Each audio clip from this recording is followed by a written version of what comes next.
Voilà, donc nous rendons grâce à Dieu qui nous a encore réunis ici ce matin. Et tu as peut-être constaté qu'on est toujours en train de rendre grâce, toujours en train de rendre grâce. Peut-être que tu te demandes, mais pourquoi toujours rendre grâce? Pourquoi acclamer? Ouais, c'est parce que nous, on est faibles. On est ignorant, on ne connaît rien, on ne sait rien. Quand je viens me mettre ici devant, je ne sais même pas quoi dire, je ne sais même pas comment me tenir. Donc si je ne suis pas reconnaissant en permanence, comment est-ce que l'Esprit de Dieu pourra prendre plaisir? Et lorsqu'il vient, je suis reconnaissant parce qu'il est venu. Lorsqu'il part, je suis reconnaissant parce qu'il a parlé, parce qu'il n'était pas obligé. Il n'y a rien qui l'oblige. Tout ce qu'il fait pour nous, il le fait par amour. Il le fait par amour. Il nous a aimés le premier. Il ne nous a pas aimés parce qu'on a prié. Quand tu vas commencer à prier, à faire des grandes choses, il ne faut jamais penser que oui, c'est parce que tu te lèves le matin. Non, c'est lui l'auteur de toutes choses. C'est pour cela que la gloire revient à lui et à lui seul. C'est pour cela que nous sommes toujours heureux, émerveillés d'être dans sa présence, émerveillés de voir qu'il ne nous a pas chassés, il ne nous a pas reprimandés, il ne nous a pas détruits. Parce que nous les hommes, parfois nous sommes très méchants. Tu fais du bien à quelqu'un, lorsque la personne ne t'obéit pas, nous parfois on te bloque et puis on... Mais l'Esprit de Dieu, il ne fait pas la même chose. Il ne fait pas ça.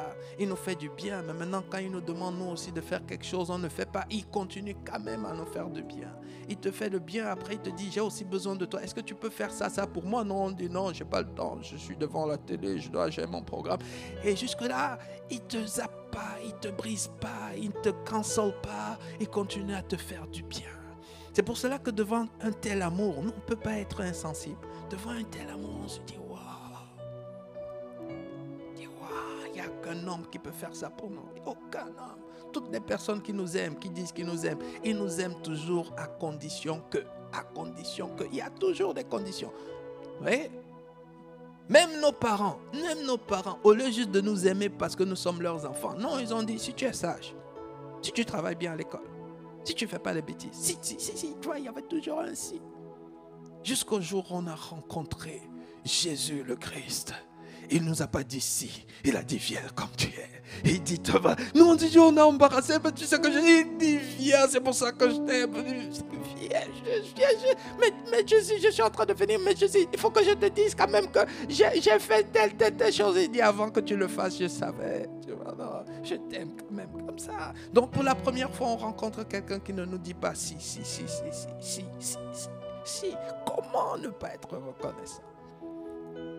Et comment ne pas tout mettre en œuvre pour que nous aussi, nous fassions son plaisir? C'est de ça qu'il s'agit, bien-aimés. C'est de ça qu'il s'agit. C'est de ça, tout simplement, qu'il s'agit.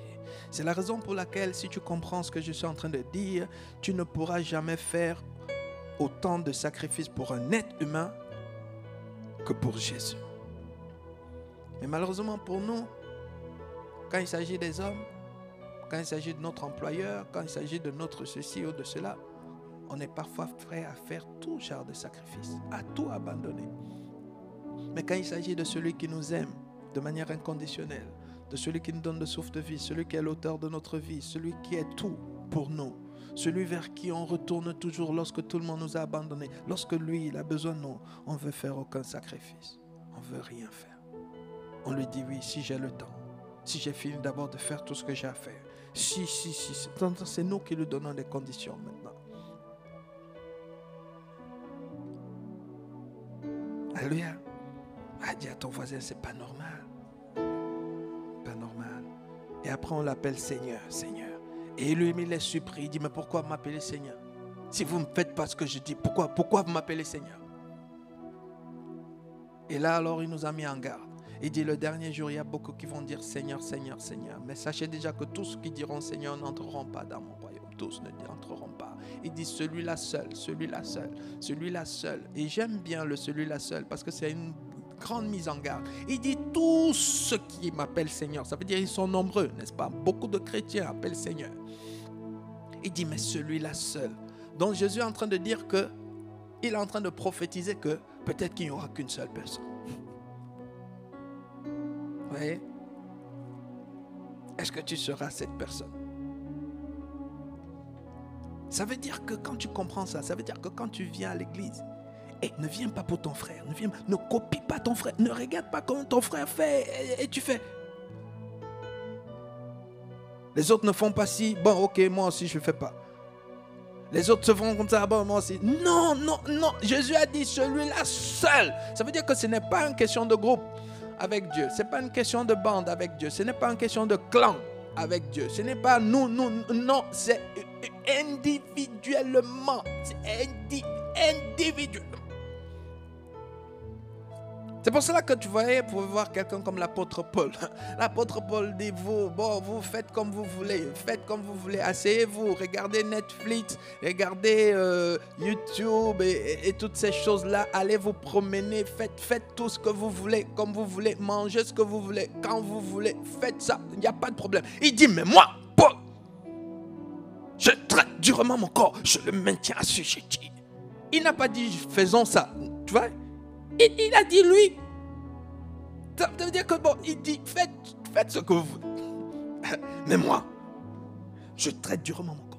Je le maintiens assujetti. De peur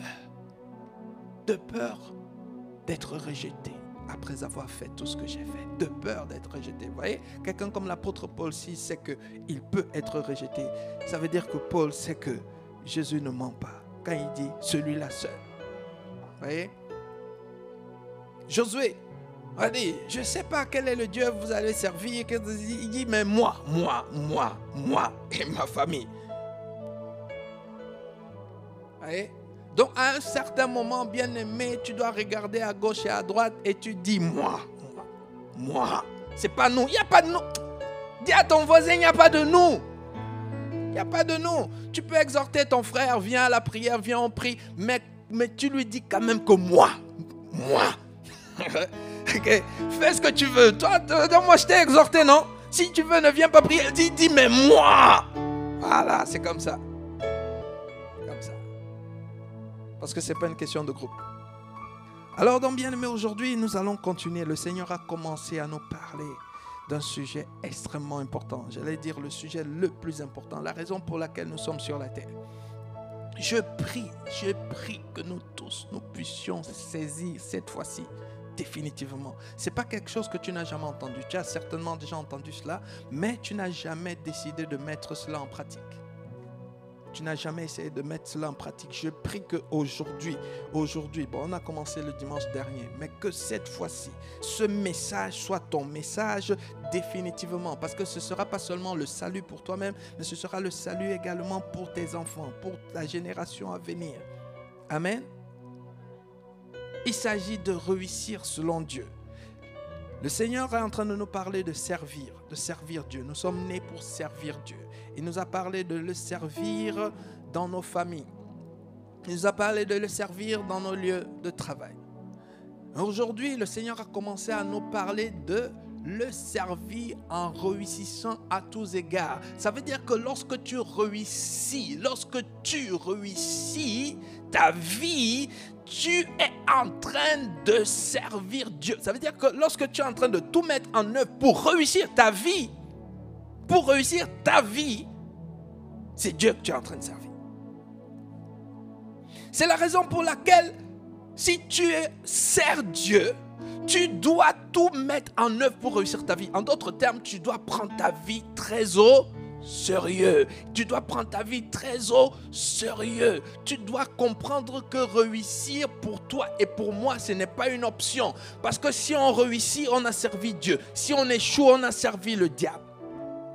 Si tu réussis, tu as servi Dieu. Si tu échoues, tu as servi le diable. C'est ce que nous devons comprendre. Parce que l'échec, écoute très bien, l'échec, ce n'est pas le hasard. L'échec, c'est la désobéissance. Ça veut dire que l'échec, c'est la conséquence de la désobéissance à Dieu.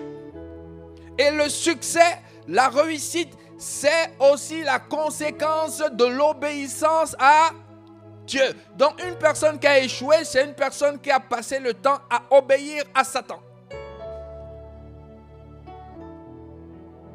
Amen. Tu n'échoues pas parce que tu es malchanceux. Tu n'échoues pas parce que tu n'as pas la grâce. Moi, je n'ai pas eu la grâce de réussir. Non, ce n'est pas vrai. On échoue parce qu'au lieu de suivre les lois de Dieu qui mènent au succès, tu as choisi de suivre les lois de l'ennemi qui mènent à l'échec. Jésus a dit qu'il y a 2 chemins. Il dit qu'il y a 2 portes. Il y a la porte resserrée, étroite. Il dit l'issue de cette porte, c'est le succès. N'est-ce pas? Ça veut dire la vie. Il dit, mais il y a un autre chemin, il y a une autre porte qu'on appelle la porte large et le chemin large. Il dit que là-bas, il y a beaucoup de gens. Mais son issue, c'est la mort, n'est-ce pas? Mais maintenant, qui choisit? Qui choisit soit ce chemin, soit l'autre chemin? C'est nous-mêmes. C'est nous-mêmes. C'est nous-mêmes. C'est pour cela qu'on n'échoue pas par accident. Et on ne réussit pas par accident. On n'échoue pas par accident et on ne réussit pas par accident.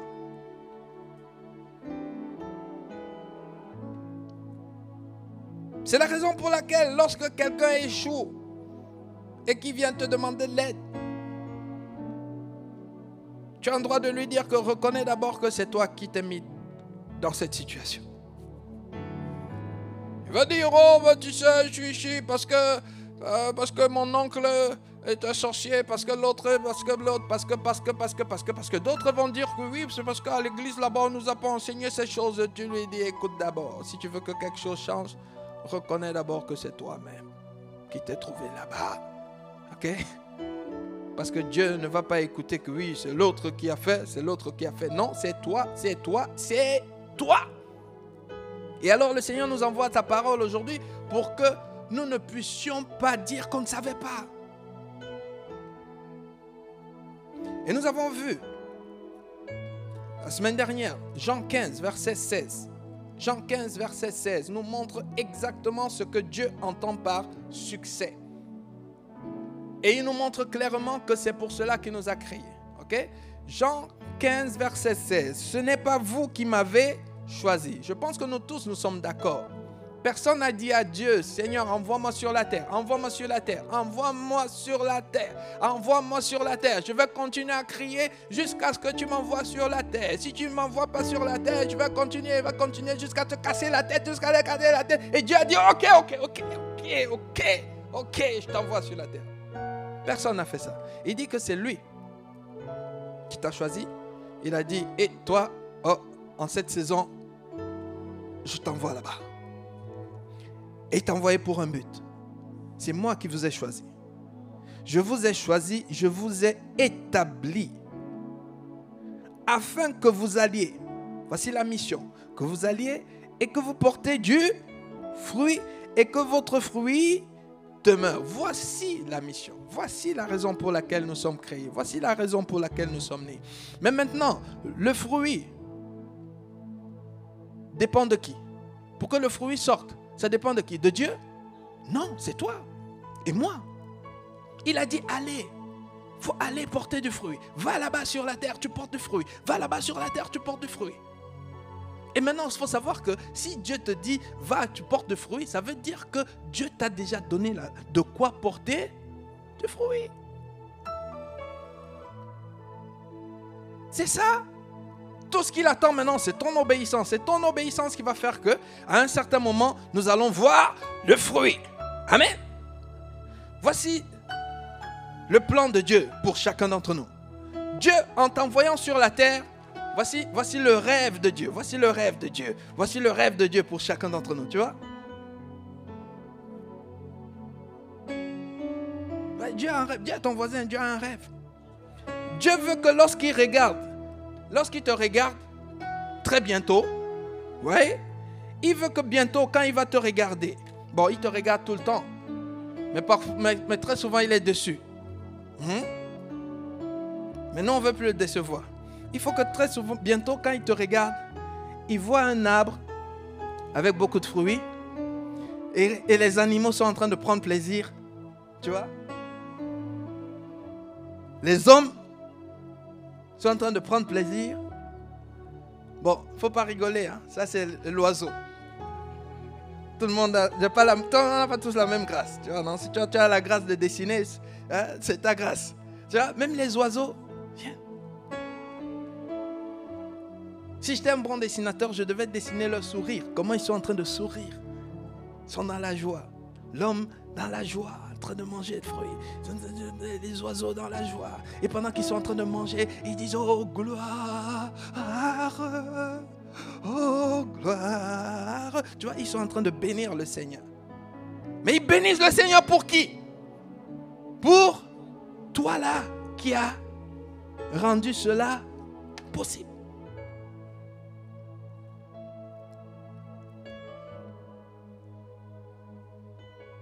Dieu a promis aux animaux, je vais te donner le fruit. Dieu a promis aux hommes, je vais te donner les fruits. Dieu a promis aux oiseaux, je vais te donner les fruits. Et Dieu t'a envoyé, va leur donner. Va leur donner. Le fruit symbolise quoi? Lorsqu'il mange, lorsque l'animal mange, lorsque l'homme mange, lorsque les oiseaux mangent, qu'est-ce qui est en train de se passer? Ils sont en train de recevoir la vie. Ils sont en train de recevoir la vie. S'il n'y a pas de fruits, s'ils ne mangent pas, si lui-là ne mange pas, si lui-là ne mange pas, qu'est-ce qui va se passer? Ils vont mourir. Et la mort, c'est qui? Qui symbolise la mort? Le diable. Le diable. Ça veut dire que lorsque tu ne portes pas de fruits, lorsque tu ne portes pas de fruits, tu es en train de collaborer. Tu es en train de collaborer avec l'auteur de la mort. Tu es complice. C'est pour cela que Jésus a dit, celui qui n'est pas avec moi est contre moi. Regardez. Voici un grain. Ok? Ça, c'est nous tous. Lorsqu'on est venus à Christ, ou encore lorsque nous sommes venus sur la terre, nous sommes tous venus comme ça. Et beaucoup d'entre nous, malgré notre âge, nous sommes encore à cet état. Et lorsque nous sommes à cet état, tu sais ce qui se passe? Cet animal, il est là, il attend, il est chétif. Bon, normalement, je devais le dessiner beaucoup plus petit pour que tu vois qu'il a affamé. Quelqu'un comprend? L'homme est ici. Il est là. Lui aussi, il pleure.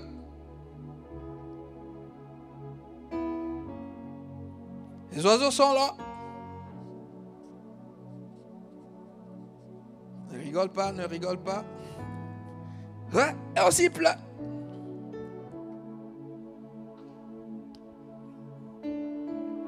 Il crie à Dieu.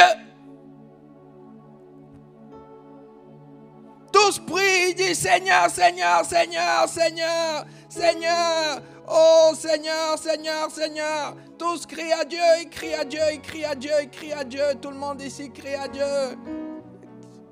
Crie à Dieu. Il dit, nous sommes en train de mourir, nous sommes en train de mourir, nous sommes en train de mourir, nous sommes en train de mourir, nous sommes en train de mourir. Et pendant qu'il crie à Dieu, le diable, il est content. Parce que la mort est en train de régner. La mort règne. C'est ça qu'on appelle régner. La mort règne, puisqu'il n'y a rien ici, c'est la mort. La mort règne. Pourquoi? Parce que nous, on est là. On est là très nombreux. Hein? Très nombreux, très nombreux. Très nombreux. Très nombreux. Remplis à l'église. On est tous là à l'église. On chante, on danse. On chante, on danse. Mais on ne porte pas de fruits. On est à l'état initial. C'est pour ça que la Bible dit, la création attend avec un ardent désir la manifestation du Fils. Pourquoi ils attendent? Parce qu'on est là comme si on n'était pas là. Ça veut dire qu'on est là, mais on ne sert à rien. On ne sert à rien. On ne sert à rien. On ne sert à rien. On ne sert à rien. On ne sert à rien. rien. On ne sert à rien. On ne sert à rien. Les gens meurent et Dieu n'est pas glorifié parce qu'il n'y a personne. Il n'y a personne qui dit merci à Dieu.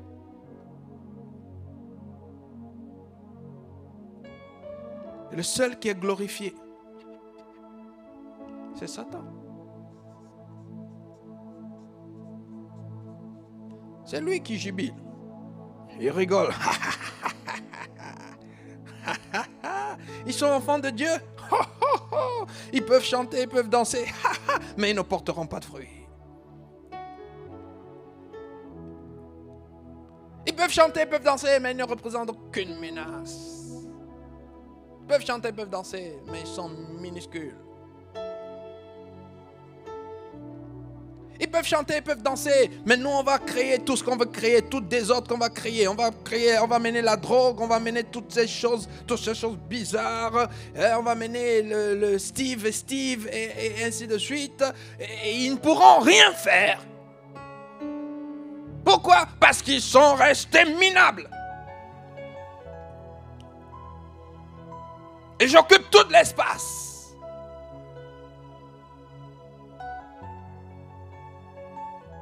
Parce que tous ceux-là, quand ils vont attendre, ils ne verront rien. Ils ne verront pas la manifestation. Qu'est-ce qu'ils vont faire? Ils vont finalement aller devenir esclaves de l'ennemi. Et l'ennemi va leur donner des miettes. Et c'est ce qui se passe.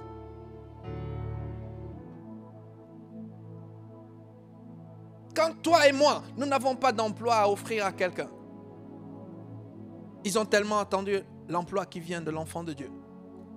Il n'y a aucune entreprise. Qu'est-ce qu'ils font finalement?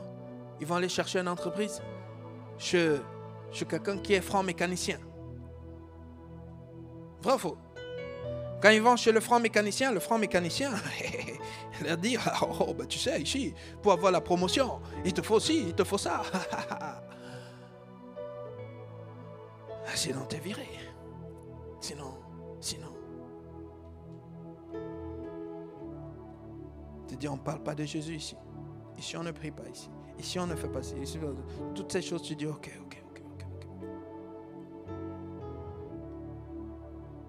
Après, on vient, on dit, Dieu est grand. Merci Seigneur, tu es bon. Non, on n'est pas grand. On n'est pas grand. En d'autres termes, tu vois, il y a un chant. On chante souvent au culte en néerlandais. J'écoutais ça, je disais, pour moi ça sonnait bizarre. Macro, 11h, sing me macro. Moi je disais, attends, mais comment ils disent que c'est nous qui faisons que Dieu soit grand? Tu vois, donc si on traduit littéralement, macro, donc fais qu'il soit grand. C'est ça bizarre. Comment on peut être prétentieux comme ça? C'est nous qui rendons Dieu grand ou c'est Dieu qui nous rend grand? Mais la vérité, c'est que si tu regardes comme ça, c'est nous qui rendons Dieu grand ou c'est nous qui rendons Dieu petit aux yeux des hommes. Aux yeux des hommes. Dieu reste ce qu'il est. Il est grand, il est Dieu. Mais nous, on peut faire que Dieu soit petit aux yeux de notre voisin. Ou encore nous pouvons faire que Dieu soit grand aux yeux des hommes. C'est notre responsabilité. C'est notre mission. Il a dit allez. Et alors nous avons vu, et c'est ce que nous allons continuer à voir les jours à venir, nous avons vu que la première étape pour devenir ça et que Dieu soit glorifié, la première étape, c'est que toi là, qui es le grain, tu dois d'abord mourir. Il faut que le grain. Tu vois, le grain là, il est là, il vit, il aime la vie. C'est pour ça qu'il n'est pas encore, on n'a pas encore vu de tige. Et Jésus nous a dit, on a vu ça la semaine dernière, Jean 12, verset 24. Jean 12, 24. Jean 12, verset 24, le Seigneur a dit, en vérité, je vous le dis, si le grain de blé qui est tombé en terre ne meurt, il reste seul. Mais s'il meurt, il porte beaucoup de fruits. Et on s'est dit que c'est quoi mourir? Il nous explique ici verset 25. Celui qui aime sa vie, la perdra. Et celui qui est sa vie dans ce monde la conservera pour la vie éternelle. Ce qu'il est en train de dire ici, c'est que nous sommes ces grains. Mais pour que ce grain devienne un jour un arbre, ce grain doit mourir. Ça veut dire qu'il doit disparaître. Ça veut dire qu'il doit être transformé. Transformé, ça veut dire que la nature que tu avais, ce que tu étais, doit partir afin que ça laisse place à autre chose. C'est ça qu'on appelle transformer. Ça veut dire que la forme que tu avais avant, elle est partie et autre chose a pris la place. En d'autres termes, tu dois laisser ce qui était avant pour embrasser le nouveau. Le problème, c'est que nous, on chérit ce qu'on a toujours été et puis on veut rester accroché à ce qu'on a toujours été. C'est pour ça que rien ne se passe. Regardez la preuve de la transformation. Lorsque le grain est là, le grain est visible. Mais un grain qui devient un arbre, est-ce que tu vois encore le grain ici? Il a disparu, il est mort. On ne le voit plus, on ne le reconnaît plus. Ceux qui faisaient la fête avec toi avant, là, ici, ils ne te reconnaissent plus. Ils te parlaient de trucs bizarres, vous allez jouer au foot. Maintenant, ils te disent, ils ne te reconnaissent plus. Oh, tu es devenu étranger. Mais non, c'est justement ça. Toi, tu veux qu'ils continuent à te reconnaître. Toi, tu veux qu'ils continuent. High five, hey, high five. Oh, mais toi, tu es devenu trop chrétien. Oh oui, mais tu sais, être chrétien, ça ne signifie pas qu'on n'est plus ensemble. Donc, tu es en train de dire que tu n'es pas un chrétien. Tu es un chrétien, mais qui ne veut pas mourir. Tu es un chrétien qui ne veut pas être transformé. Tu veux un chrétien qui ne veut pas se dépouiller lui-même. La première chose que Jésus a fait, Jésus est aussi venu comme un grain. Mais la Bible nous dit, en Philippiens 2, on peut nous lire à partir du verset 5. La Bible nous dit qu'il s'est dépouillé. Se dépouiller, ça veut dire que mourir. Ça veut dire qu'il a enlevé, il a enlevé ce qu'il était pour prendre une autre forme. Il est mort. Okay? Mais il s'est dépouillé lui-même en prenant une forme de serviteur. C'est la première étape. Si quelqu'un aime sa vie, il ne peut pas devenir un arbre.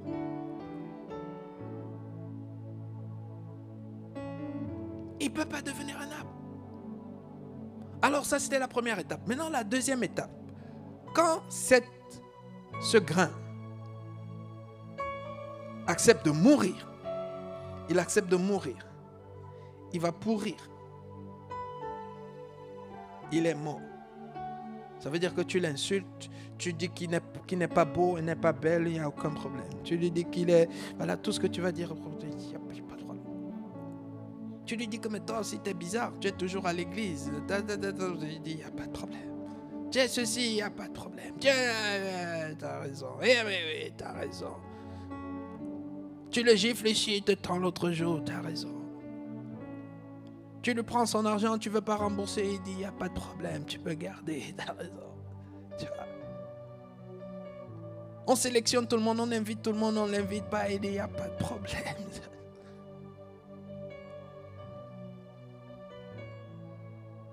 Il reconnaît qu'il ne connaît rien, il est ignorant, il est devenu comme un petit enfant. Tout le monde peut le manipuler, tout le monde dit, il est devenu comme un petit enfant. Donc il accepte de mourir. Ça, c'est la première chose. Quand il accepte de mourir ici, la Bible dit que là, maintenant, il est qualifié pour la croissance. Donc, la deuxième étape, si on veut porter du fruit, lorsque il est mort, qu'est-ce qui va se passer? Il a maintenant espoir pour que la tige sorte. Mais la tige sort seulement chez ceux qui sont morts. La tige ne sort pas chez tout le monde. La tige attend que tu meurs d'abord. La croissance commence quand tu es mort. La croissance commence quand tu es... Tu peux venir à l'église pendant 25 ans. Le Seigneur va t'enseigner. On va parler de tout ça.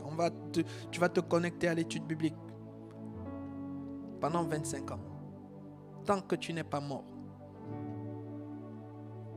rien ne va se passer dans ta vie. Tous ces enseignements-là ne te serviront à rien. Parce que tu ne peux pas recevoir la parole de Dieu et que la parole de Dieu produit une transformation dans ta vie si tu n'as pas accepté de mourir d'abord. Comment on reconnaît quelqu'un qui est mort? Si on parle ici de l'exemple de la parole. Quelqu'un qui est mort, c'est quelqu'un qui vient déjà dans la présence de Dieu en reconnaissant qu'il est ignorant et qu'il a besoin de connaître. Il n'est rien, connaît rien. Quelqu'un qui vit, quand il entend un pasteur parler, bonjour, est-ce que... Bon, mais déjà là, son français là, il n'est pas... et puis bon, voilà, ça fait longtemps, il est toujours en train de dire la même chose. Tu vois, voilà quelqu'un qui vit. Voilà quelqu'un qui est trop fort. Voilà quelqu'un qui est trop sage. Et Jésus a dit, Père, je te rends grâce de ce que ces choses que tu as cachées aux sages et aux intelligents, il dit, tu les as révélées aux petits enfants. C'est ça Dieu. Dieu est le Dieu qui révèle aux petits enfants. Dieu est le Dieu qui se révèle à ceux-là qui sont morts. Dieu est le Dieu qui fait des exploits, qui transforme ceux qui sont morts. Dieu n'est pas le Dieu des gens qui connaissent. Ils ont fait des calculs. Ah mais bon, voilà, l'église là, il y a trop de programmes à l'église. Tu vois, avec trop de programmes, ça signifie que je ne pourrais pas avancer dans mes projets personnels. Trop de programmes à l'église, ça signifie que ça va me perdre le temps. Tu vois, ce genre de calcul, c'est les calculs de ceux qui sont très intelligents. C'est le calcul des gens qui sont trop forts. Eux, ils connaissent la gestion du temps. Ils connaissent la gestion du temps. Ils connaissent la discipline. Ils connaissent ceci, ils connaissent cela, ils connaissent cela. C'est pour cela que quand on dit, moi j'ai été à l'école. Hein? Hey, moi j'ai suivi et d'ailleurs, moi je suis un coach en développement personnel. Je suis coach de vie. D'ailleurs, moi, j'ai un PhD en psychologie. Moi, je ne me fais pas avoir. Tu vois? Vous voyez ce genre de personne? Tu vas faire 35 ans à l'église, 50 ans à l'église. Ta vie ne changera jamais. Et tu vas continuer à croire que tu es sage alors que tu es fou. Moi qui vous parle ici, moi aussi, hier, je croyais que j'étais sage. Quand le Seigneur m'a appelé, pendant mes premiers mois, j'étais avocat déjà. Et je croyais que je connaissais, j'étais sage. Le Seigneur me dit, accorde-moi plus de temps. Ça veut dire que moi, j'étais un chrétien du dimanche. Je suis un dimanche. De temps en temps, je venais vendredi à la prière. Mais c'était tout, ne demande pas plus. Le Seigneur me dit, je veux plus. Hey. Moi, le sage, je fais asseoir Dieu. Je lui dis, Seigneur, attends, je t'explique. Seigneur, je suis avocat. Et j'ai beaucoup de dossiers. Et je te bénis pour ça, parce que je sais que c'est toi qui l'as fait. Okay? Mais Seigneur, au cas où tu ne savais pas, j'ai besoin de travailler le samedi et le dimanche aussi pour m'en sortir dans mes dossiers. Et d'ailleurs, Seigneur, au cas où tu ne savais pas, tous mes autres confrères, c'est ce qu'ils font. C'est ce qu'ils font. Seigneur, c'est le minimum pour survivre dans ce métier. Frère, le Seigneur me dit, et qui t'envoie les clients? Ah oui, bien sûr, c'est toi. Je reconnais que c'est toi. Qui peut arrêter d'envoyer les clients? J'ai dit, oui, c'est vrai que tu peux arrêter d'envoyer les clients. Mais j'ai déjà lu dans la Bible que tu es trop bon, tu es miséricordieux, donc tu ne peux pas faire ça.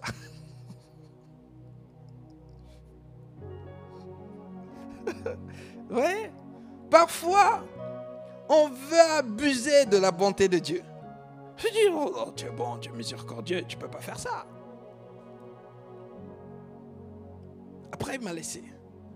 Après quelques temps plus tard, il revient et me dit, bon, écoute-moi très bien.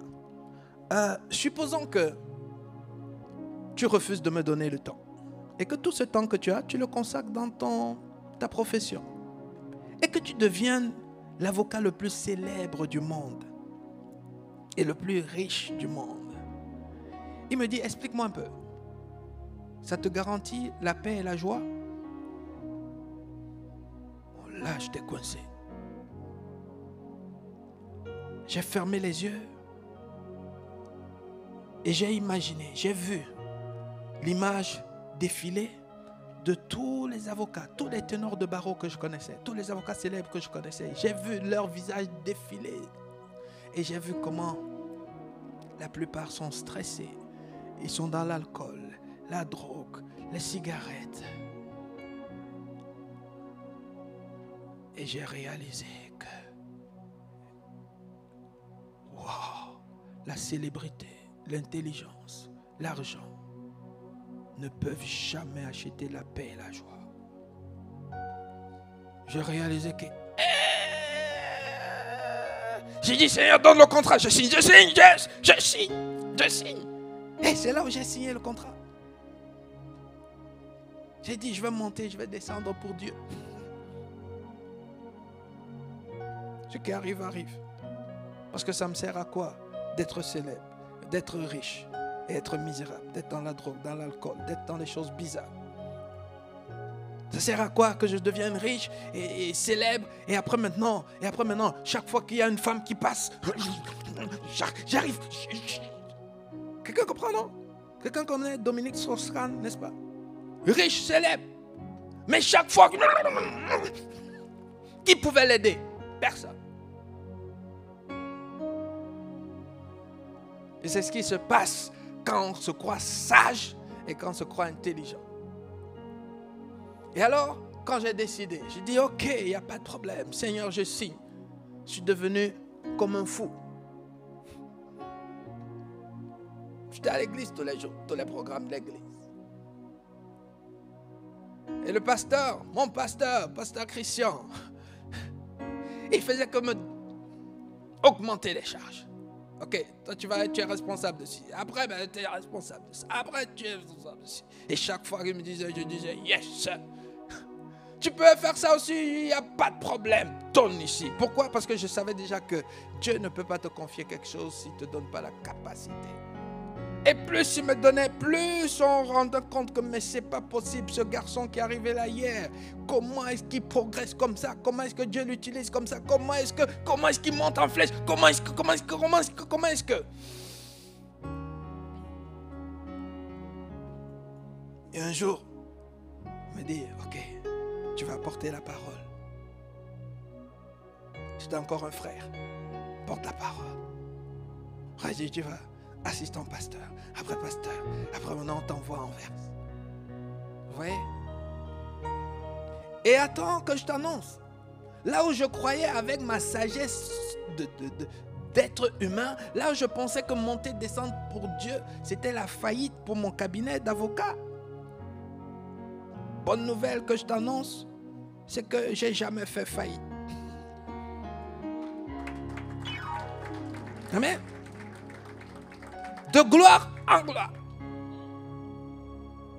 Et pour ceux qui regardent la télé, ils m'ont vu il y a quelques... Amen. Ah oui, c'est ce que Dieu fait. C'est ce que Dieu fait. C'est ce que Dieu fait. Tu vois, quand on est sage, devant Dieu, on est fou.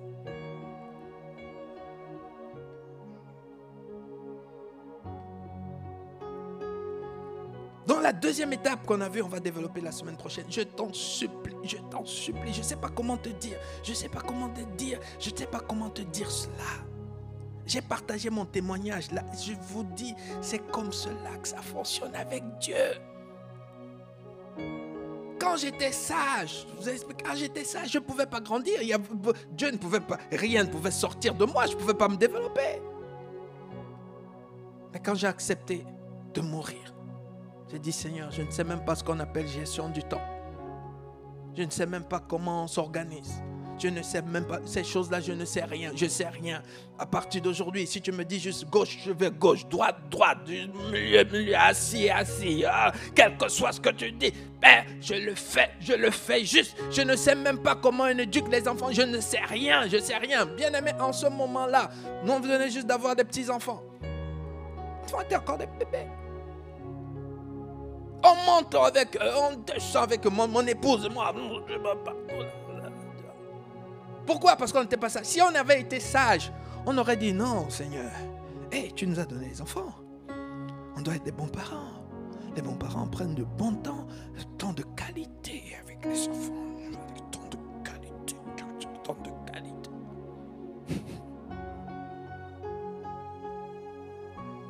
Aujourd'hui, par la grâce de Dieu, parce que je suis devenu fou, mais il y a 5 livres qui sortent par an. Okay? Aujourd'hui, il y a 30 livres qui ont été écrits. Et des témoignages partout. Pour la gloire de Dieu. Tu vois, non, Dieu commence à... Je n'y suis pas encore, mais Dieu commence quand même à être un peu glorifié.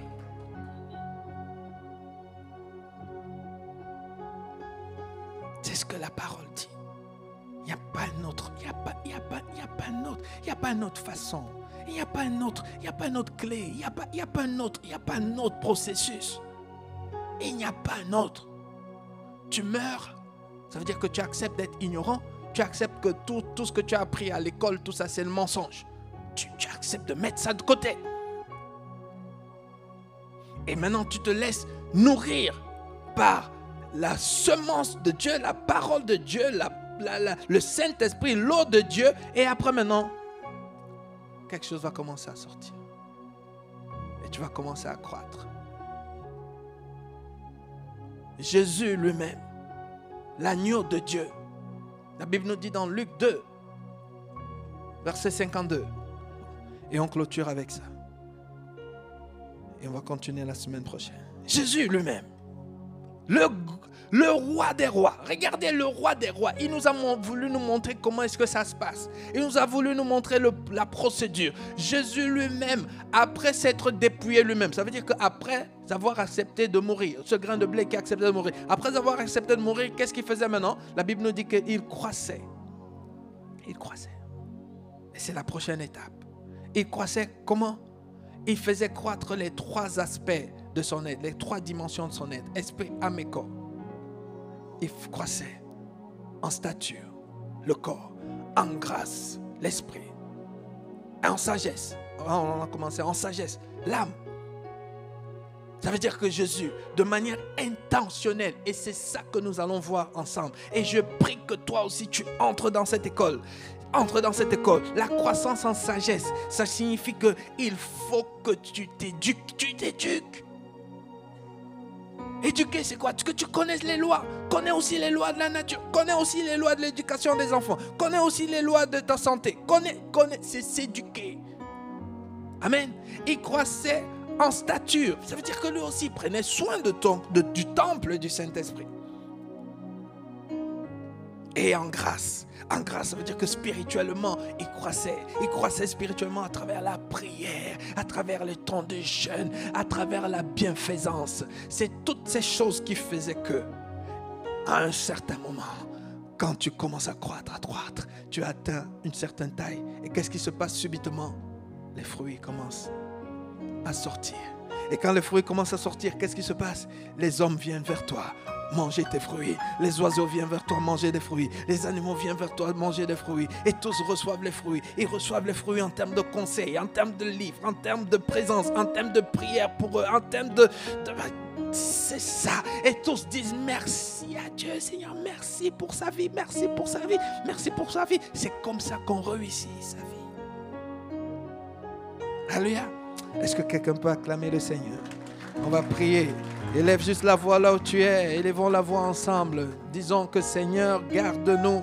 Que ce moment, qu'on ne le rate pas, qu'on ne le rate pas, qu'on ne le rate pas. Voyez, quand tu écoutes ce genre de message, ne l'écoute pas seulement pour connaître par cœur. Pendant que tu es en train d'écouter, tu dois noter déjà ce que tu veux commencer à faire aujourd'hui. Prends déjà des résolutions. Prends des résolutions. Et alors que nous prions, proclame que ces résolutions que tu as déclarées, que tu les prends et tu vas les prendre, tu vas les exécuter et rien ni personne ne pourra t'empêcher. Père, au nom de Jésus, alors que nous avons écouté ta parole, nous te bénissons. Nous sommes reconnaissants, Seigneur, pour ce que tu as commencé à faire dans nos vies. Seigneur, nous te demandons pardon pour toutes les fois où la création a attendu et a attendu, elle m'a attendu, elle m'a pas vu. Père, les gens sont morts parce que je n'avais pas porté du fruit. Beaucoup ont douté de ta bonté, de ta fidélité parce que je n'avais pas porté de fruit. Seigneur, pardonne-moi. Et à partir d'aujourd'hui, je proclame et je décrète au nom puissant de Jésus que je me lève, que j'accepte de mourir. J'accepte d'entrer dans le couloir de la croissance, comme mon frère, grand frère Jésus nous a montré. Je vais croître moi aussi en sagesse. Je vais croître moi aussi en stature. Je vais croître moi aussi en grâce, afin que la création n'attend plus, afin que le Père soit glorifié à travers les fruits qui vont sortir de ma vie. Père, j'accepte de mourir. J'accepte de ne pas être sage à mes propres yeux. J'accepte de renoncer à moi-même, à me dépouiller, afin que je redevienne comme un petit enfant. Oui, pour que je puisse croître. Seigneur, merci pour ce que tu as fait. Merci, Père, de ce que tu as entendu nos prières et que rien ni personne, Père, ne pourra être, Seigneur, un obstacle pour ma croissance. Parce que je suis déterminé et cette détermination, Seigneur, me vient de ce que tu es avec moi. Tu es avec moi. Tu m'as donné tout ce dont j'ai besoin. Tu m'as donné ta présence. Tu m'as donné ton esprit. Tu m'as donné ton nom. Tu m'as donné le sang de Jésus. Tu m'as donné l'autorité. Ça veut dire que je n'ai pas d'excuses. Je suis obligé, je suis contraint. Comme l'apôtre Paul. Paul a dit, la nécessité m'en est imposée. Alors moi aussi, je réalise aujourd'hui que la nécessité m'en est imposée. Nous te bénissons, Père. Et nous te rendons toute la gloire. À toi l'honneur. À toi la gloire. Au nom de Jésus, que quelqu'un dise Amen. Amen. Amen.